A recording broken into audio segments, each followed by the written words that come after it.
Hi everyone, welcome back to Queen of the Household. Today I want to talk to you about creating a daily schedule. So when I was first transitioning from working full-time to becoming a stay-at-home mom, I did not follow a daily schedule.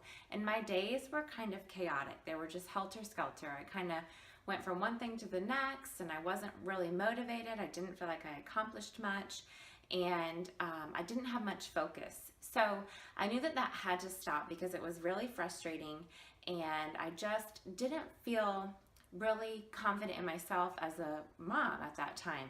And so what I decided to do was to create an actual schedule that I followed throughout the day. And that has made such a difference in my time as a stay-at-home mom.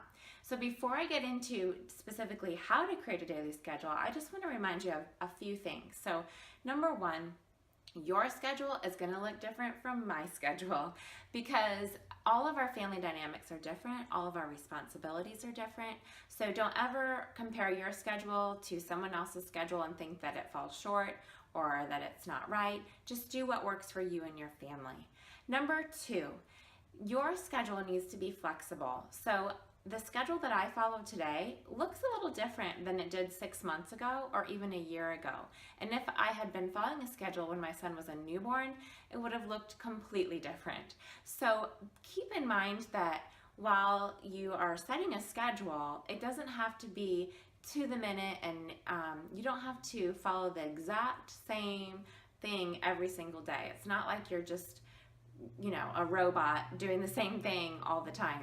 It's actually just creating a focus, but you can still be flexible within that day. I hope that made sense. And then the third thing is you have to commit to it. So a daily schedule will not just come out of thin air and just all of a sudden work for you. You have to write it down. You have to be deliberate about it and refer to your schedule, and then you have to commit to it. So day in and day out, remember why you are following a daily schedule and continue to do it. So those are my kind of things to remember. And then now we're going to go ahead and get into how to create a daily schedule. On my blog, I wrote a post several months ago and I included a printable for making your own daily schedule. So it's 2 pages. You can go online and print it.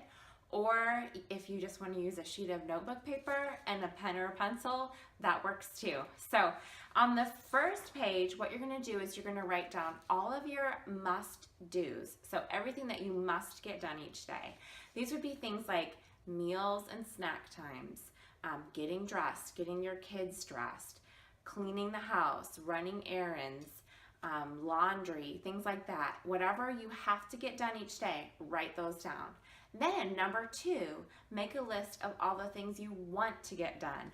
So these aren't necessarily do or die things. These are just things that it would sure be nice to get these done. So for me, that would be exercising, blog and YouTube work, calling a friend, getting on social media. Those are my want-tos.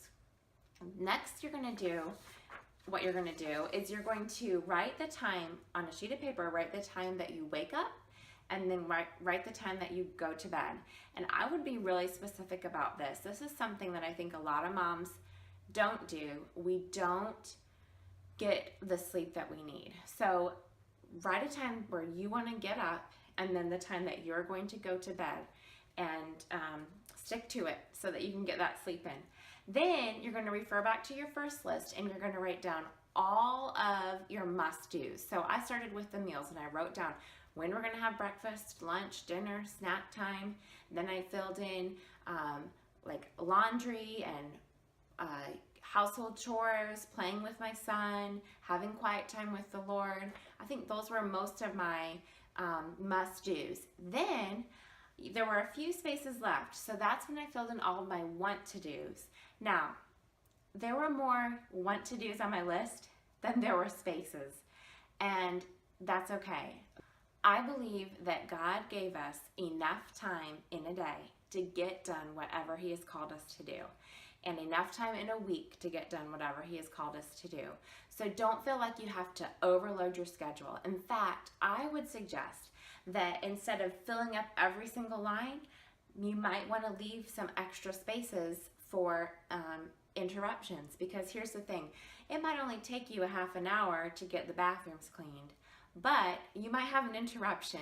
You might have a child who needs a diaper change or a phone call that comes in that you have to take, and so you're going to need that extra time. So pad in extra time, be realistic, don't overcrowd your schedule, and then put the schedule up somewhere in your house where you can refer to it every day, and then commit to following that schedule. So, you know, it might take you a week or two to get used to it, and then eventually you're not going to have to refer to this anymore because you're going to know what comes next. So if you are a stay-at-home mom or wife, or you work from home and your days seem kind of chaotic and you don't have focus to them, try creating a daily schedule. I'm sure that it will make a huge difference in your life and in your time at home. So thanks for watching. If you have any questions, let me know in the comments below and I'll be sure to answer them.